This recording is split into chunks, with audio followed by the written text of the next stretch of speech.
ইতিহাসে যুগে যুগে বিশ্বাসঘাতকতার গল্প রচনা করেছে ইহুদিরা। বিশ্বমঞ্চে প্রথম যে ব্রিটেন তাদের জন্য আলাদা রাষ্ট্রের সমর্থন জুগিয়েছিল, হাতে তুলে দিয়েছিল অস্ত্র, সময়ের পরিক্রমায় সেই ব্রিটেনের কাঁধেই ছুরি বসিয়েছিল তারা।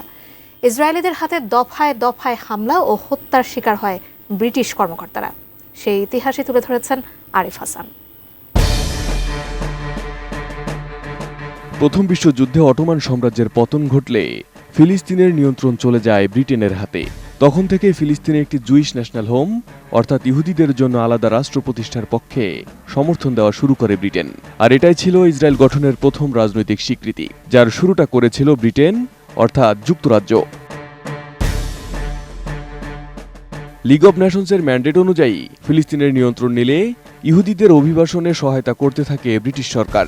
তবে আরব বিদ্রোহ ও বিরোধিতার কারণে সময়ের সঙ্গে নীতি কঠোর করতে বাধ্য হয় তারা। এরপর সময় আসে দ্বিতীয় বিশ্বযুদ্ধের। ব্রিটিশ সাম্রাজ্যের পতাকা তলে ইহুদিরা নাৎসি জার্মানির বিরুদ্ধে অস্ত্র ধরেছিল। ব্রিটিশ সেনাবাহিনীতে যোগ দিয়ে জুইশ ব্রিগেড নামের বিশেষ ইউনিট গড়ে তুলে হিটলারের বাহিনীর বিরুদ্ধে প্রাণপাত লড়াই চালিয়েছিল তারা। তবে যুদ্ধ শেষ হতেই দৃশ্যপট পাল্টে যায়। প্রথম রাজনৈতিক স্বীকৃতি দিল যে দেশ, যাদের অস্তিত্বের কথা চিন্তা করল এবং যাদের হাতে অস্ত্র তুলে দিয়ে সশস্ত্র প্রশিক্ষণ দিল। যুদ্ধ শেষে সেই ব্রিটেনের ঘাড়েই ছুরি বসিয়েছে ইহুদিরা। ওয়ালটন এখন দেশের সীমানা পেরিয়ে পৌঁছে গিয়েছে 50টিরও বেশি দেশে। ওয়ালটন, ঘরে ঘরে, বিশ্বজুড়ে। ইউরোপে হলোকাস্টের দগদগে ক্ষত নিয়ে বিতাড়িত লাখো ইহুদি প্যালেস্টাইনে প্রবেশের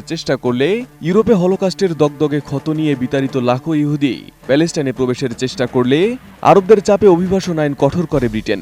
এর জেরে মুহূর্তেই ফুঁসে ওঠে ইহুদি তরুণরা। জন্ম নেয় 3টি ইহুদি সশস্ত্র সংগঠন, হাগানা, ইরগুন ও লেহি। লক্ষ্য একটাই, ব্রিটিশ দখল ভেঙে স্বাধীন ইসরায়েলি রাষ্ট্র গঠন। তারপর শুরু হলো এক রুদ্ধশ্বাস অধ্যায়।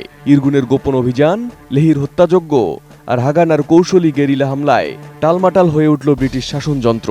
1946 সালে জেরুজালেমের কিং ডেভিড হোটেলে ভয়াবহ বিস্ফোরণে কেঁপে ওঠে পুরো বিশ্ব। যে ভবনে ব্রিটিশ কর্মকর্তারা বসতেন, ধ্বংসস্তূপে পরিণত হলো সেটি। ইসরায়েলি হামলায় নিহত হলেন প্রায় অর্ধশত ব্রিটিশ কর্মকর্তা। 1945 থেকে 1947 এই 3 বছরে প্যালেস্টাইনে যেন জ্বলছিল আগুনের অগ্নিকুণ্ড। প্রতিদিনই ব্রিটিশ সেনাদের ওপর হামলা, প্রশাসনিক ভবনে বিস্ফোরণ, একের পর এক হত্যাকাণ্ড। সাম্রাজ্যের গৌরবময় বাহিনী অপমানের বোঝা বইতে লাগলো নিজের কাঁধে। অবশেষে প্যালেস্টাইন প্রশ্ন জাতিসংঘে ঢেলে দিয়ে সরে দাঁড়ায় ব্রিটেন। আর সেখান থেকে জাতিসংঘের অন্যায্য ভূমি বন্টনে জন্ম নেয় নতুন রাষ্ট্র Israel. Arif Hasan, ATN news.